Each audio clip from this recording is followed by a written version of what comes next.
কি রে লাতি, এত খাটিয়ে কে খাবে?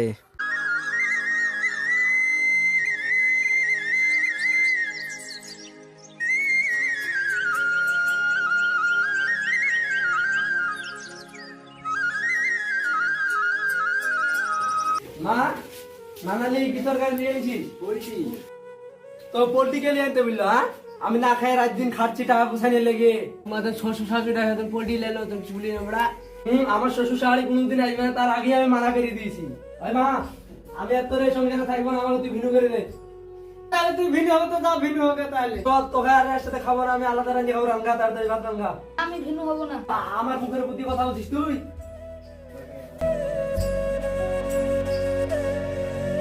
যাও তুমি হাতে নিয়ে যাবা।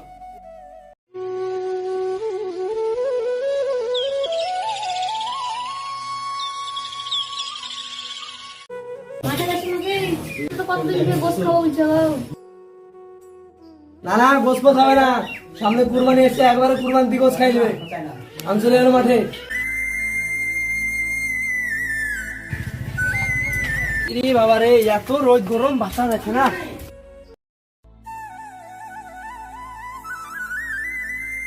আজ তো মাঠে কলা পাকা পানো না, দেখি দেখি ভাত খাই গিয়ে সাহাই গিয়ে।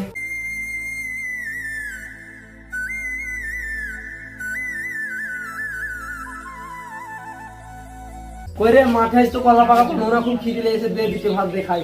আচ্ছা হাত মুখ দিয়ে বসো, আমি ভাত খাবো।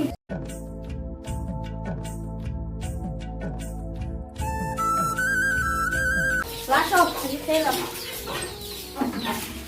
আরে সর্বনাশ, এই তো গোস দিতে কে বললো? আর এই থামো থামো থামো থামো। সমাজে থেকে গোস দিয়েছো না? সমাজ থেকে দিয়েছে? তাহলে ঠিক আছে, তুই তো জানছিস আমি এতদিন ধরে খাচ্ছি, টাকা বসাচ্ছি, গোস খাওয়া লেগে না। হ্যাঁ হ্যাঁ দাও খেয়ে লাগা। ঠিক আছে খাচ্ছি। দেখছিস গ্রামে আমাদের কত সম্মান করে, সমাজ থেকে গোস পাঠাচ্ছে আমাকে। লাও খেয়ে লাও।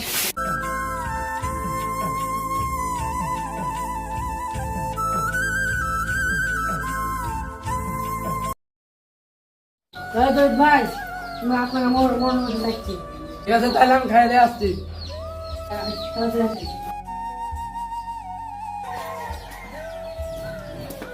কি বলবেন মোড়ল সাহেব, বলেন। আমাদের মসজিদটা তো অনেক ছোট, তো আমরা ভাবছি আমাদের মসজিদটাকে বড় করব। তার জন্য মাথাপতি ভাঙতি করা হয়েছে, 10,000 টাকা করে লাগবে। মোড়ল সাহেব আমি টাকা মাকা দিতে পারবো না।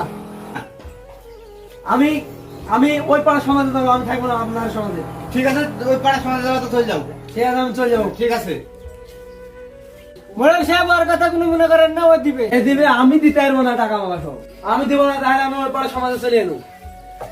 হ্যাঁ ঠিক আছে, তুই যা।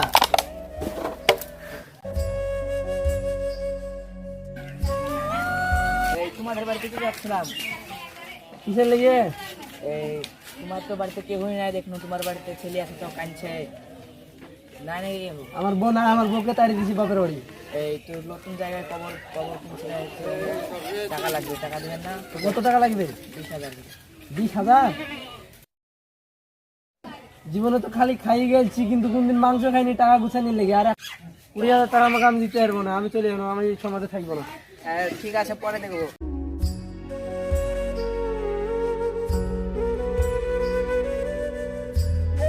যাই মাঠে তো যাইনি, 20টা দিয়ে আসতে হবে, সময় পাবো না, 20টা দিয়ে আসি। দিদি তোর বাড়িতে তো অসুখ না, ওকে আবার ডাক্তার নাকি দেয়, ঠিক করে দেবে। নিয়ে নেবো না, তাহলে নিয়ে আসছি। তাহলে আমার সাথে আসতে চাও?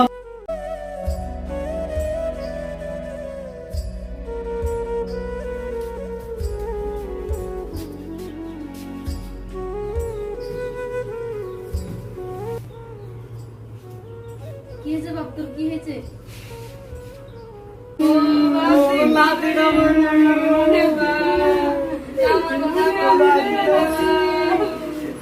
বাপের কথা শুনে থাকলি রে বাপ।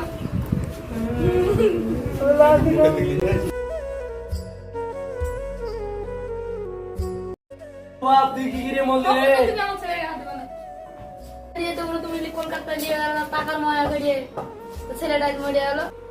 আব্বা মরিয়া গেল, তো তুমি কবর খোঁড়ার কথা কাউকে বুঝেছো নাকি? কিছু ভুলো নেই? কোনো সমাধি নাই তো তোর কবর খুঁজবে কে? আমি যে করি কবর তো ওখানে দিতে মোড়কের পা ধরলো, আমি দরকার পা ধরতে হলো, পা ধরবো, আমি যাচ্ছি, ঠিক আছে?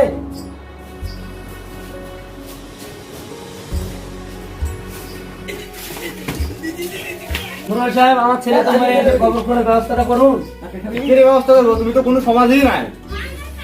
আমার সমাজ থেকে বাইরে গেলা বললে ওই পাড়ার মোড়লের সমাজে ঢুকবো, তো ওই পাড়ায় দেখো গা, আমার সমাজে কোনো জায়গা নাই। মোড়ল সাহেব, হ্যাঁ কি হলো বলেন? বলছি আমার ছেলে তো মরে গেছে, তো একটু কবর দেওয়ার ব্যবস্থা করেন। কেন সেদিন 20,000 টাকা চাল ছিল, সেদিন তো দেননি খো। আপনি তো আমার শোনা যাও নাই খো। মোড়ল সাহেব, আপনি কিছু করেন, না হলে আপনার হাত হচ্ছে, আপনি একটা ব্যবস্থা নেন। আমি কি করে ব্যবস্থা নেবো? আমি যদি মানলি তাহলে পরে আর তোকে মানবে না খো। একটা অন্য কোনো ব্যবস্থা দেখো তো, আমার আশা হবে না। ঠিক আছে। ওরে বাপ, ওর আব্বা তো আমি গোস কিনে খাওয়াইনি রে বাপ, তো সে আশাটা পূর্ণ হয়নি রে বাপ। আব্বা আব্বা, কোনো ব্যবস্থা হয়ে যাবো, কেউ কবর খুঁজে দিচ্ছে না, কি করবো? তুমি আর একটা ব্যবস্থা করো। তোকে বন্ধু সমাজে থাক, তুই সমাজে থাকলি নিয়ে। আব্বা আমার বড় ভুল হয়েছে, আব্বা তুমি আর একটা ব্যবস্থা নাও, নাহলে আমি গতি কবর দেবো, কি করে দেবো?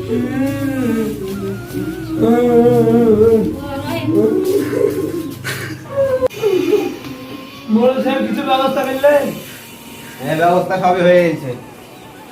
কতি কি হলো, কজনা খুঁড়িয়েছে, কবর কতি খুঁড়িয়েছে? কবরটাও সব খোলা হয়ে গেছে।